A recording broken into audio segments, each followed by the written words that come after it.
of Tammuz, and it's the quality of sight. It's crab or Cancer in the astrological signs.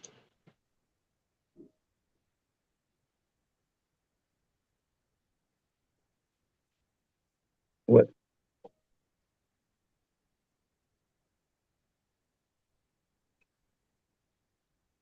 All right, I think.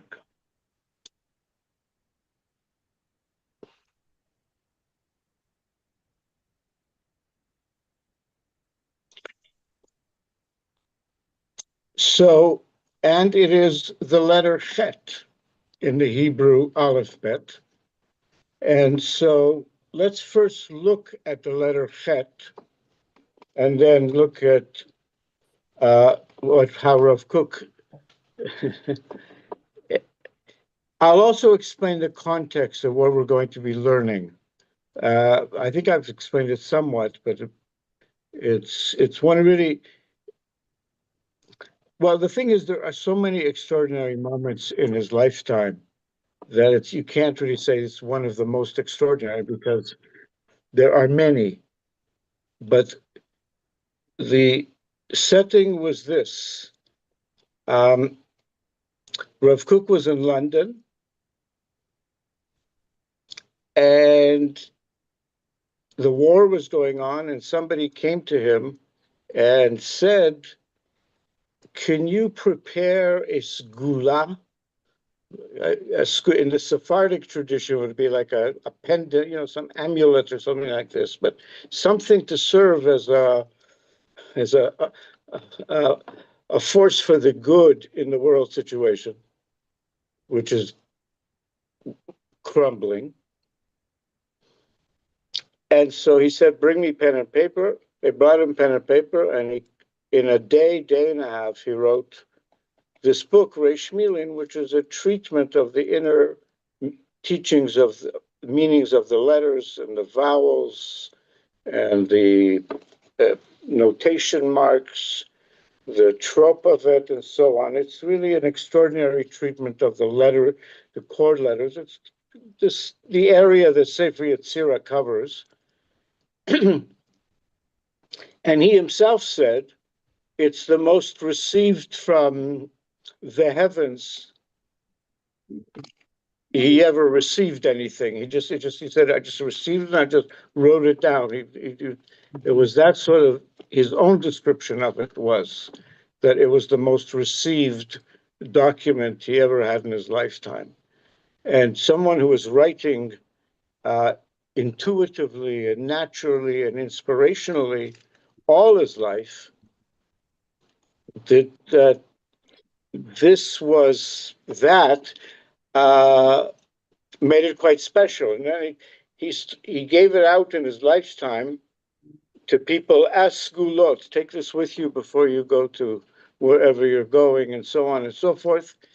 And so, and now in many ways it was the most difficult book, but now with the tools we have, it's really understandable.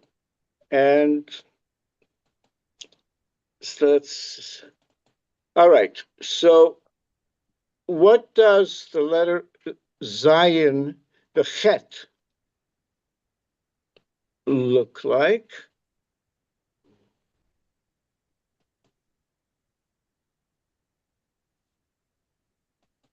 Okay, so you see there, I'm going to make it a little larger, the first part.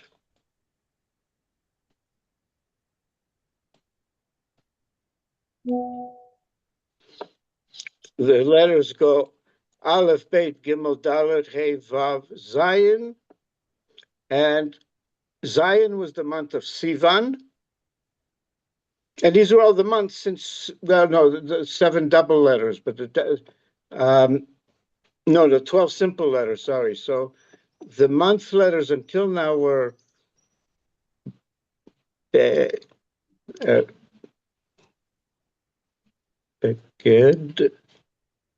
Vavs. I'm not, it's too complicated for right now to which letter for which month, because I have to review the single letters. But in any case, The letter chet. It was Hey and Vav, wasn't it? Well, no, it's here. The way it's done in this depiction is you see the letter Zion? Yeah. It's two Zions with this mountaintop or V, upside down V, connecting them, Yes. pointing to the heavens, connecting them. I just want to know what was Nissan and Iyar, were they Hey and Vav? Was what? Nissan and Iyar. Well, Nissan was definitely, yeah, Vav, I had Aleph. Aleph is one of the mother letters, but Exactly. That's why I can't so concentrate on that. I think it could have been Hey and Vav for Nissan and Iyar. That makes sense. I'm pretty sure that makes sense. So here we are, and the way the Isaac Luria did the chet is here's the Lurianic chet. It's a vav and a zayin. You see that? It's a vav and Yeah. a zayin, rather than the standard way is two zayins connected. And Rav Kook is commenting on the letter chet in this way, in this depiction of two Zions connecting. And let's just enter the text. I got a reasonable translation. And also, I have, I'll open it right now, actually. There's a beautiful book by Rabbi David Sampson, which takes you through Reish Milin in English and Hebrew, and it's fantastic. So I also have that in front of me, and we may have some of that on the screen.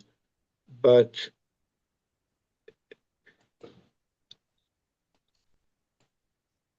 let's chet. השבר בא בציורים המתנגחים זה בזה. Breakage comes, the fracture arises from conceptions, ציורים, depictions, המתנגחים זה בזה, that are clashing one with the other. Idealim, ideals, הסותרים זה את זה. Ideals that are contradicting each other. זאת החטאת, Could you make it a little larger, please? Yes.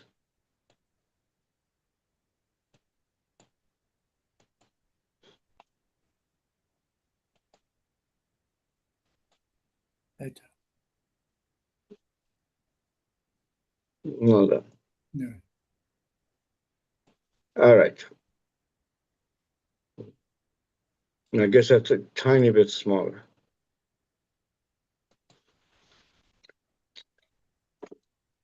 That's great. Yeah, okay. So this is the way, still, I want to get the whole thing. I'm going to make it a little fun.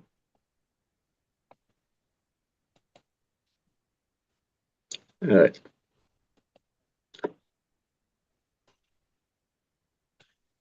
The breakage comes from depictions that are contradicting, clashing with each other, ideals that are contradicting each other, idealim asotrim ze et ze.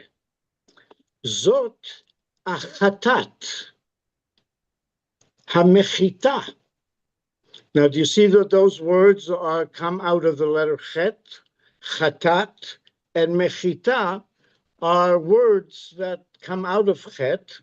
So zot achatat is the terror, mechita, the crushing blow, ba'a, that comes, betchilat ashichlul, at the beginning of the process of improvement, of perfection, Betor hakdama, as an introduction, as a beginning point, a prelude to building a world that is shalem v'nehedar, whole and wonderful. There is a frightening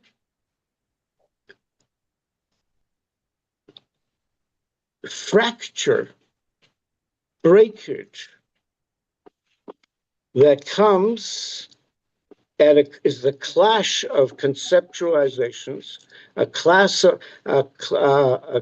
of ideals that's terrifying, and it's a crushing blow, hatat mechita, that comes at the beginning of the process of shichlur, which is improvement for perfecting, in the role of a hakdama, as a first step to building worlds that are whole and splendorous, to building a much better world, lebinyan olamim shalem v'nehedar.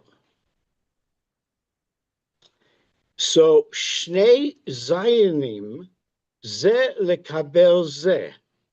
So that's why in the Chet we have two zayinim, one, each one to receive the other, facing each other, machane mul machane, one camp against another camp. Now, why is this also significant? Because what is the meaning of the letter Zayin? Letter Zayin is a weapon. Clay Zayin are tools of are weapons. A Zayin is, and what is it shaped like? A club. Exactly. A hammer, an axe,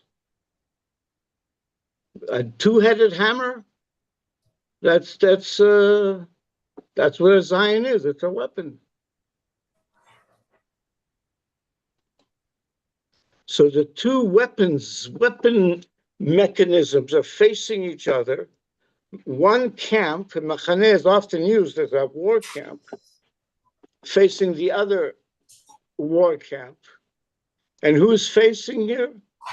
Hazayin shel ha'chel ha'hores, the weapon, the Zayin of the destructive force, hores, and facing him, le'umato hazayin shel ha'machaneh haboneh. Opposite, facing him, is the Zayin, the weapon of the camp that builds. So it's the force of destruction, the force of construction. Good, evil, mehares et hahores. And it is this, the Zayin of the mechaneh haboneh, of the camp that is building, their weapon destroys the destroyer. Hamehares et hahores. And then one step further, mitachdim yachdav vehitnagshutam. They unite together through their collision.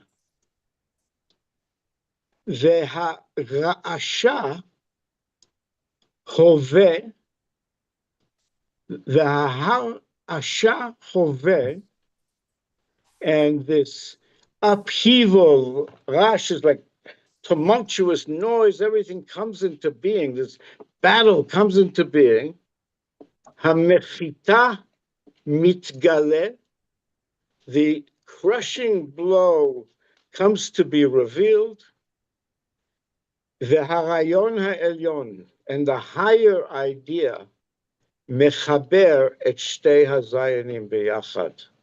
The higher consciousness unites these two forces, the forces of building and the forces of destruction, all for the sake of the construction ultimately. Berom olam, and where the higher ideals, where do they two Zions join together? In the heights of the world, Yoshev Seter, where the in the heights of the world where the secrets dwell, Higayon Nora, there is an extraordinary logic, understanding. An awesome thought doesn't necessarily have that, but Choshev Machshavot, in this, and that's with the point being here, the upside down V that joins the two Zions is pointing to this top of the world. That's why it's an upside down pointing upward. Berum Olam, pointing to the heights of the world, where the one who dwells in, where Yoshev the Seter was, we're sitting in great secrecy and is an extraordinary higayon, an extraordinary understand, Choshev Machshavot, a thinker of thoughts, ve'etzot merachok, and counsels and ideas from afar, Sham hachai, Sham hachayut, there is the life, there is chayut, vitality. And you understand that the word chet begins with chet yud, and chayut is the word chet yud tet at the end. These are all coming out of the letter chet. Sham, yachas hachaim, el kol asher chaim bo mefachim. There, the relationship of life to all beings in whom life is pulsating is established. The relationship, chet torecha edat ani echa. Your wild beast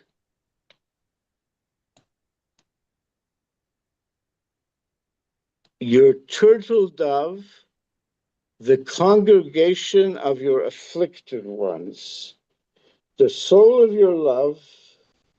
Guys, no, the better translation here is, well, you know what, let's see if I can show it to you, because I tried to bring David Sampson's presentation of it. Oh, but I want to, let's just, one more thing I want to show you. What Rav Kook also did, he wrote, he went through the whole thing, then at the end, he did a summary.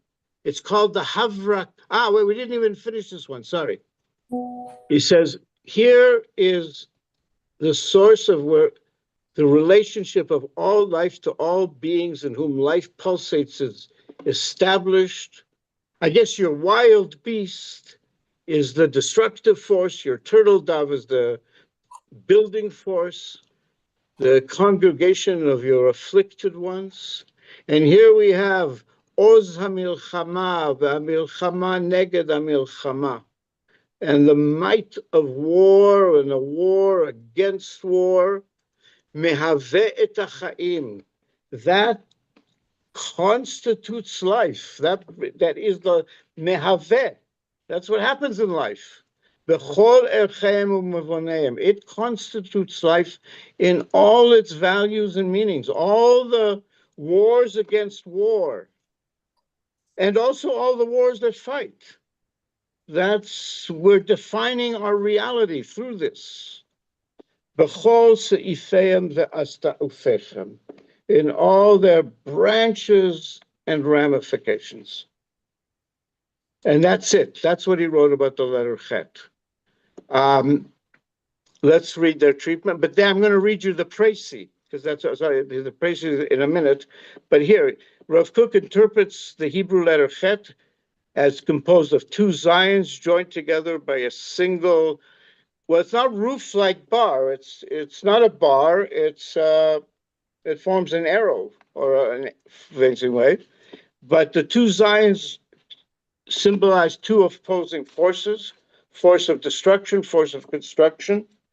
Their collision initially produces fracture and devastation, but on a deeper level, that very clash becomes the instrument through which a higher unity is revealed. For this reason, the letter Chet, which begins the word Chaim, life, symbolizes life itself, a life born out of tension, struggle, and the eventual union of opposing forces. And here is Rav Kook's Havraka, his like short thing. Chet. Hachet more mechate shvira. The chet signifies more, it demonstrates, it's a teaching about machta, a crushing blow, shvira, a breakage, habinyanim hatsurim, of the formed structures, achrei higamram b'ma'aracha idealit yedua, after they have come to their conclusion, their finishing state, they're not going to get no more changes, in a certain known, in human thing, ideal. The structures that we think in our levels, I think they're so great, there comes a breakage of those formed structures. They must be broken. צריכים להישבר כדי להיבנות בצורה חדשה, so that they can be rebuilt in a new form, יותר משוערה ומדוקדקה, more refined, more precise. הכוחות העצומים שביצירה, the powerful forces within creation, עורכים קרב זה נגד זה, are waging battle against each other, מתוך ההתנגשות באים החיים, but from the collision, life comes, הנכללים במבטא החטא. And all this is included in the speaking of the letter Chet, בצורה סמוכה חיית, in its connected form of chayat, the living, because chet could be read chayat, it's the living, something like that. So, all right, now I want to show you, if I sent it in Gmail, and hopefully it's arrived by now, a few pages of Rabbi Sampson's. Oh, no, wait a minute. Do you know Rabbi Sampson? I think I've met him a little bit, but not really. I just read that he's an Englishman, a rabbi. I think most of his time is in Kiryat Moshe, I think so. I just. So with your permission, let me just read you his translation of both the Pisan Chet and the Presi. And I'm gonna send in a complaint to Gmail that I sent it 20 minutes ago and it didn't show up. I hope I get my money back. But, all right. This is how, in this beautiful book, Reish Milin, he translates the explanation of the Chet and the Presi. So keep in mind the vision of the Chet. Maybe I should have it on this. Yeah, maybe I'll just have that on the screen, the letter Chet, so we can just see it as I'm reading it.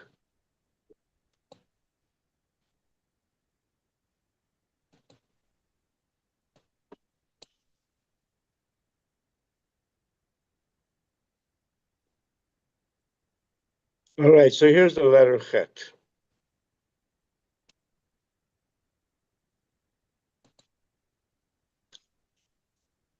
Here we are encountering the schism that is born from mutually militating values, from conflicting ideals. This is the meaning of the letter Chet. Conflict is the initial stage of Genesis, a prerequisite for a magnificent, integrated world structure. The Chet is composed of two face-to-face Zions, two opposing armies. The Zion of the army that destroys, confronting the Zion of the army that builds. And this building is achieved by destroying the army of destruction. And so the two Zions unite in their mutual rivalry. The battle erupts, the clash rages, and the grand objective unites the pair of Zions. As a word,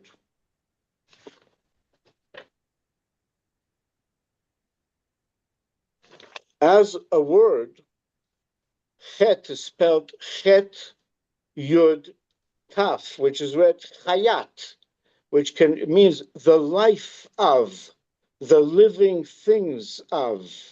Chayat ha'olam, the life of the world, the life of. And so from above, the V here pointing to above, hidden from the eye, with unfathomable wisdom and far-reaching foresight, the Creator creates life. And this is the source of life and growth, the relationship of life to all matters that live. And the verse from Psalms is, the soul of your dove is the life, chayat of your poor ones.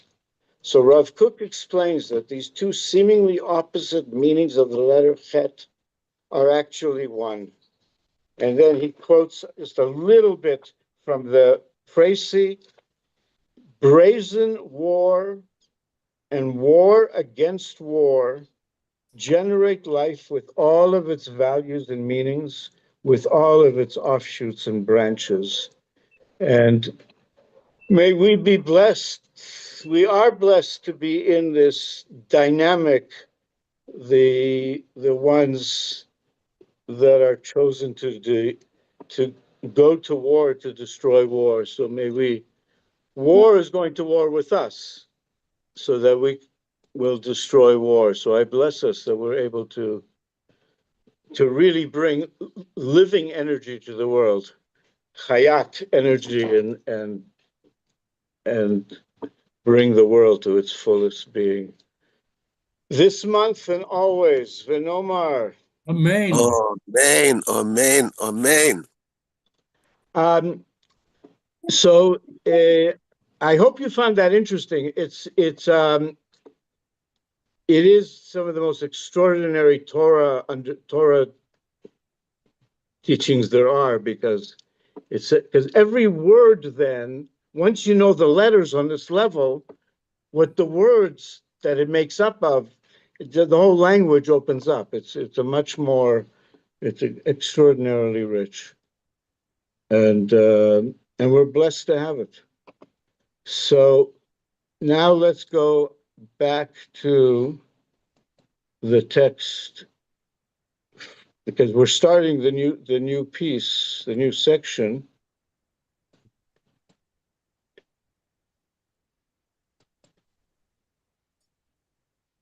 In here.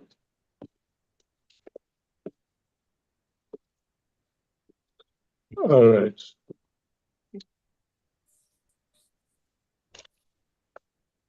I have to wait for this to get it right at the end, because we're really at the end of it, and then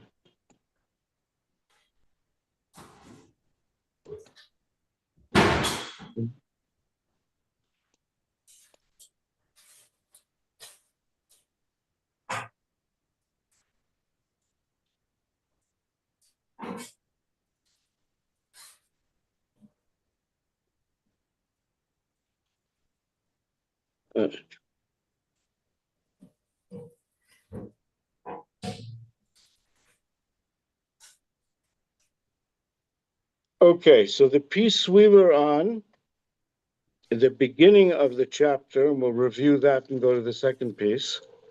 And it's on page 415. Here we are, 420. All right.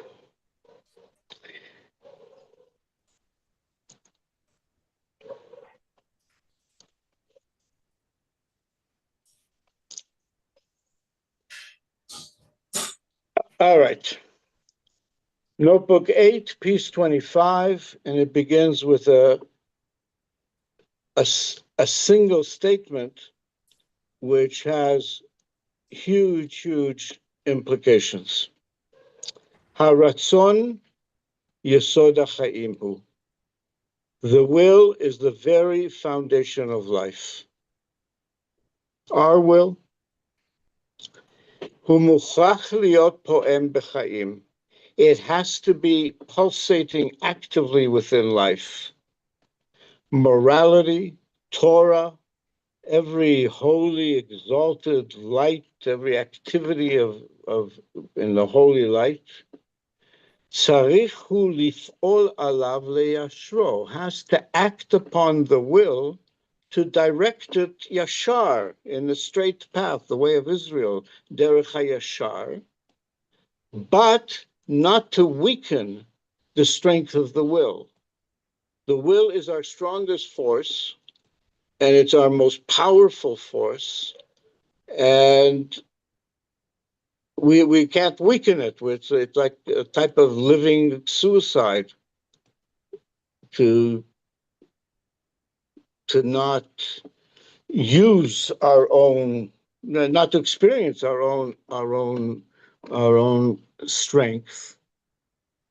And we have to be careful not to weaken the power of the will by taking on all sorts of burdensome encumbrances, even if they seem like this is really a holy thing to do, and according to my understanding, these sometimes all the stuff we take on, it weakens, diminishes the higher form of the human dignity and the splendor of the light of, because Or HaKodesh, the light of holiness, be'oz haratzon v'chofsho, is revealed in the strength of the will and its freedom.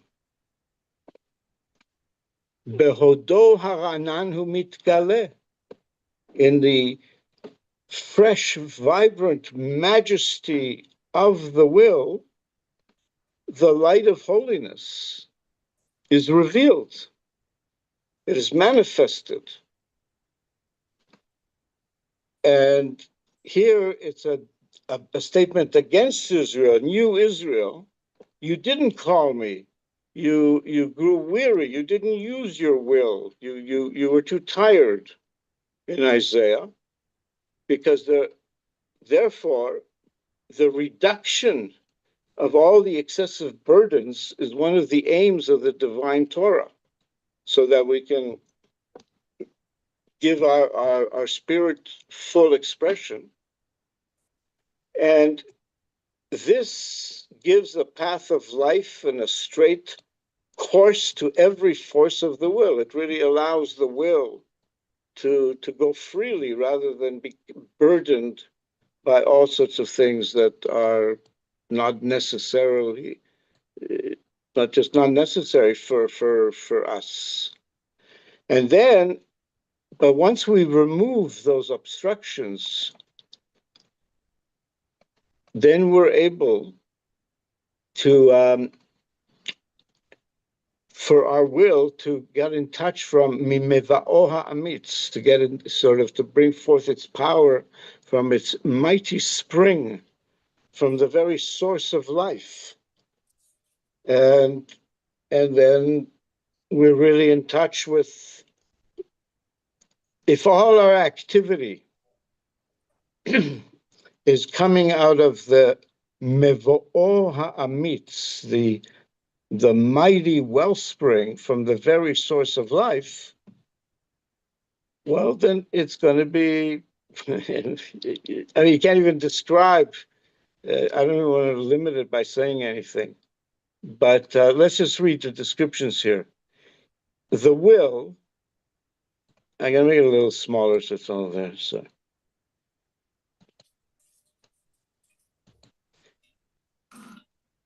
In Rav Kook's thought, the will is one of the deepest powers of the soul.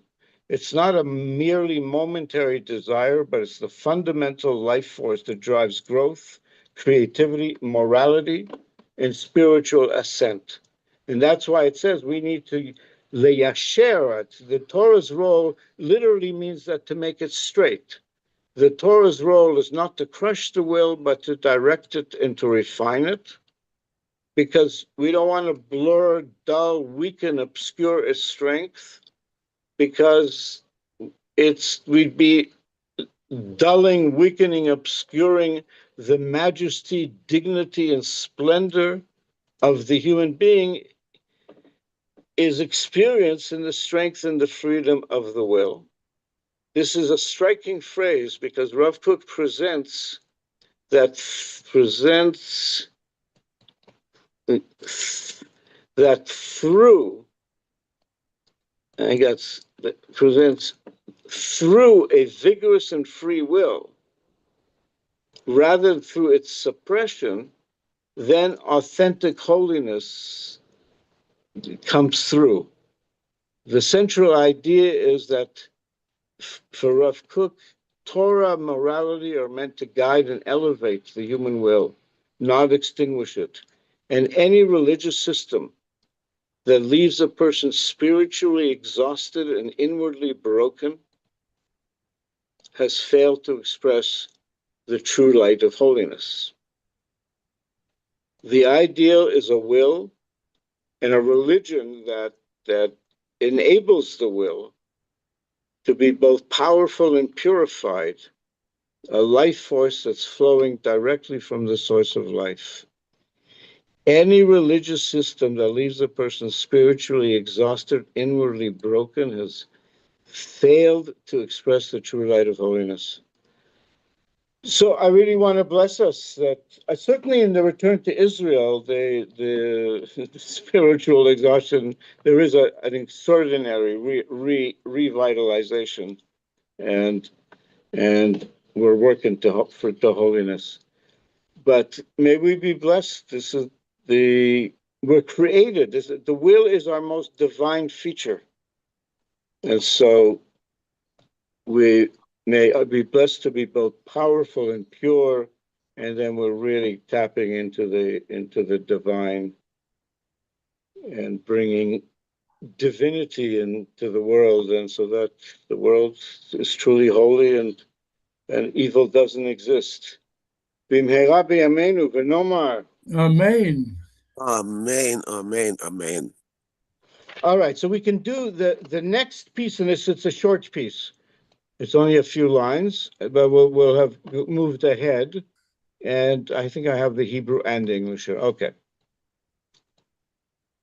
It's in Notebook 3, entry 122, and he starts like this. Tikva v'ratzon, hope and will. So he's adding here the word hope as an introduction, hope.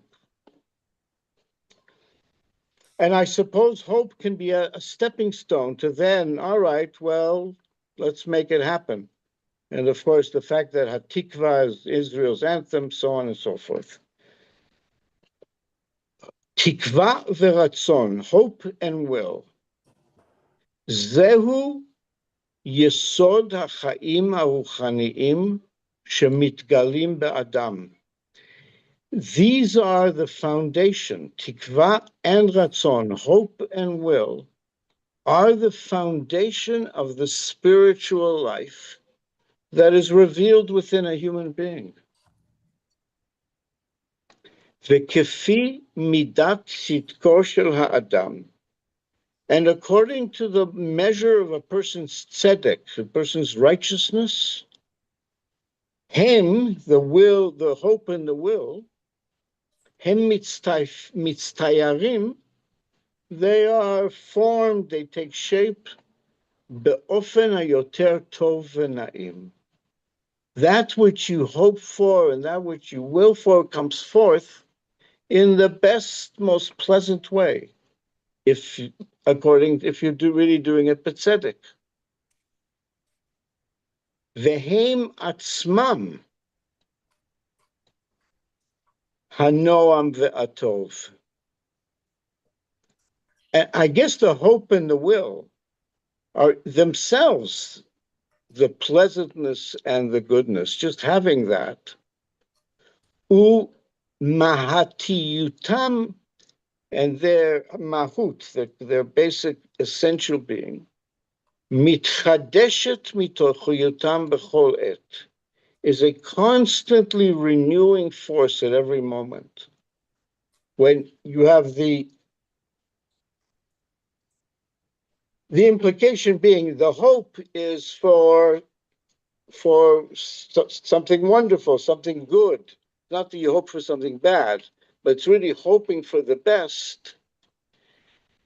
That has a force of bringing more, just continually renewing ourselves and continuing to have energy to do this. Yeah, That's the entire piece. Let's see the note. Hope, expectation, tikva, we can understand. Hope, expectation, confident aspiration towards the future. Ratzon is the will, the inner power of desire, striving in a direction. And these are the source, the foundation of spiritual life. And the foundation of spiritual life is then formed, takes shape in the most noam, the best possible way, the most pleasant, sweet, delightful way. And mahutiyutam, from their essential nature, from their inwardness. Here he gives just a literal rendering of the passage. We'll read the passage here in one statement again. Hope and will are the foundation of the spiritual life.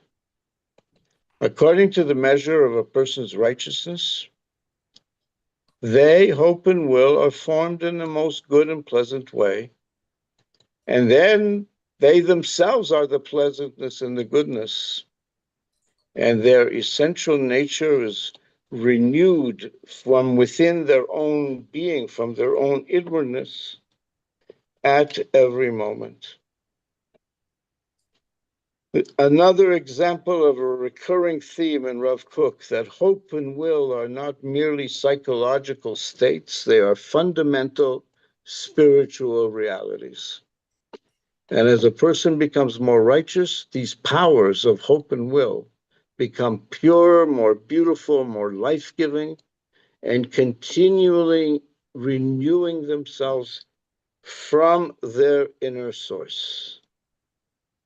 So I really want to bless us that, look, the fact that we're willing to spend so much time reading Rav Kook means that we're people of hope, because he is describing how to bring about the greatest hopes of humanity. What the Torah says is the way to bring about the greatest hopes to manifesting the greatest hopes of humanity, and Israel being both the learners and the teachers of it. But that's why the word ratzon is at the root of aretz, and so it's all ratzon and being keter. It's really very much